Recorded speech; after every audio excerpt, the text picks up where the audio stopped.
Good evening, I'm Peter Hitchener. A 4-year-old boy died in a house fire in Sydney's south this evening. A man also suffered extensive burns to his hands and arms in the fire at the semi-detached home at Carlton. The fire brigade took just 10 minutes to bring the blaze under control before discovering the boy's body. Police have charged a 21-year-old man after a hit-run accident in the Sydney suburb of Chipping Norton, in which a teenager was killed and 4 others injured. And a 6.5-hour siege at a motel in Budrum, north of Brisbane, has ended with the deaths of 2 people. Police were called after reports of shots being fired at the motel this afternoon. Melbourne merchant banker Michael Kroger has resisted intense pressure and is refusing to stand in the blue ribbon Liberal seat of Kooyong, vacated by Andrew Peacock. For the Liberal Party, the saga of finding a replacement for Andrew Peacock drags on. The man party chieftains want, Michael Kroger, talk to some people here and we'll resolve it today. Was joined at Victorian Party headquarters by senior Liberals, including Premier Jeff Kennett and Senator Richard Alston. Afterwards, Mr Kennett wasn't giving anything away.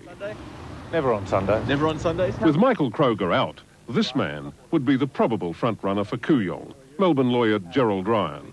But all he wanted to talk about today was a visit to the show. Got good show bags and had a great time with the kids. Peter Harvey, Canberra. Meanwhile, South Australian opposition leader Lynn Arnold has announced his retirement from politics. The former Labor Premier says he'll finish up next Wednesday to undertake language studies in Spain. Mr Arnold has endorsed his deputy Mike Rann to take over as opposition leader.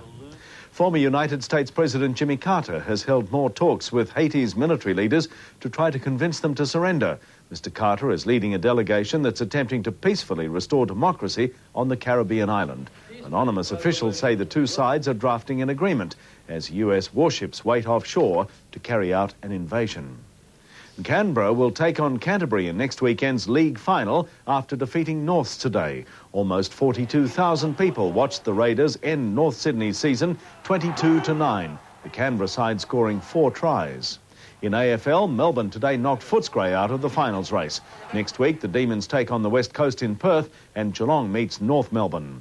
And Scotland's Colin McRae is winning Rally Australia ahead of race favourite Juha Kankkunen of Finland and Sweden's Kenneth Eriksson. Ross Dunkerton is the leading Australian competitor.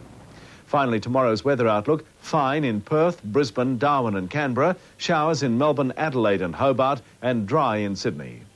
We leave you with the veterans who've returned to the Dutch town of Arnhem, the scene of an ill-fated Allied attempt to defend a bridge during World War II. Good night.